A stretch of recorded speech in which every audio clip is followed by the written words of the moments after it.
and the journey begins. Skopje airport 1.5 hours later. 60 injured refugees from the hospital in Tetovo will join the flight to Germany. They too have been chosen by the BGS. And then the buses from the Brazda camp arrive.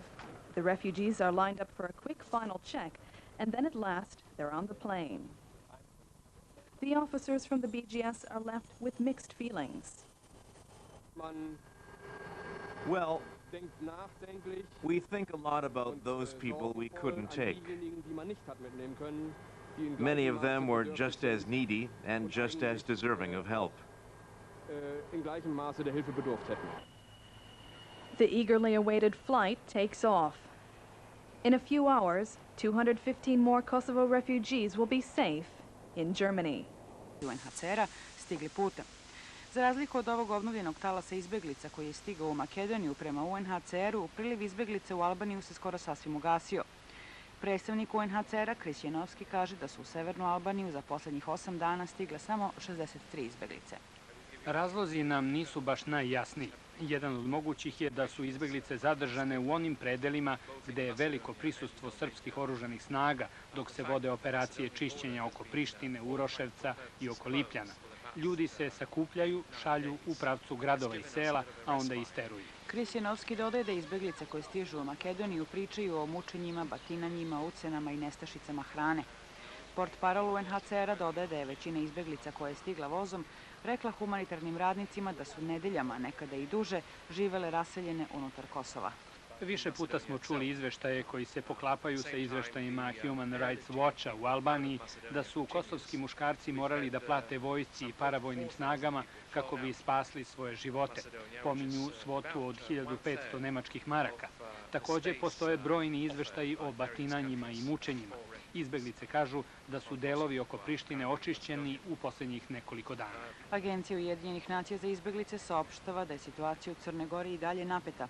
Krisjenovski kaže da u Crnu Goru dolaze nova pojačanja vojske Jugoslavije i dodaje da oni nadgledaju granicu, kao i da neke delove granice zatvaraju za kosovske izbeglice i humanitarne agencije. Payload. The target this time, a prison in a remote part of northwestern Kosovo. We took these pictures as we fled the scene. Just moments earlier, we were at the prison inspecting damage from a first wave of bombing.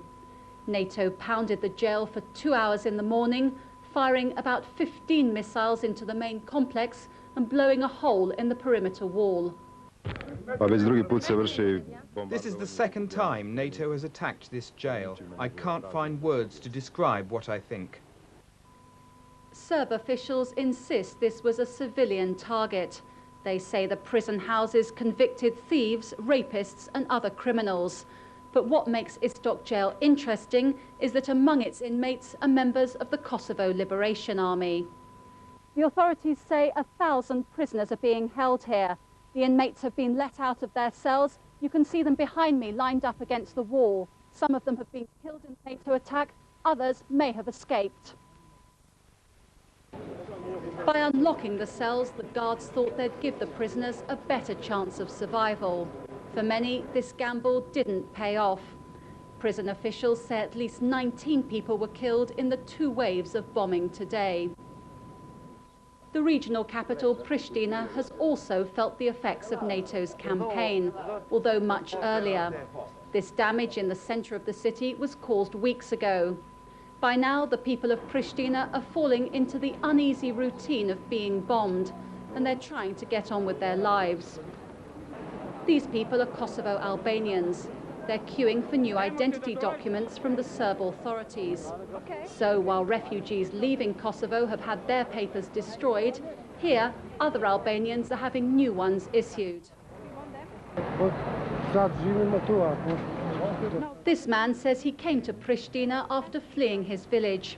He says he feels safe here and plans to stay. Nevertheless, some Albanians are still leaving Kosovo. These people are heading for the Macedonian border. Some of them have valid documents, others hope to get through on old passports. Jackie Rowland, BBC News, Pristina. NATO spokesman Jamie Shea is adamant that the target hit at Istok is a legitimate one.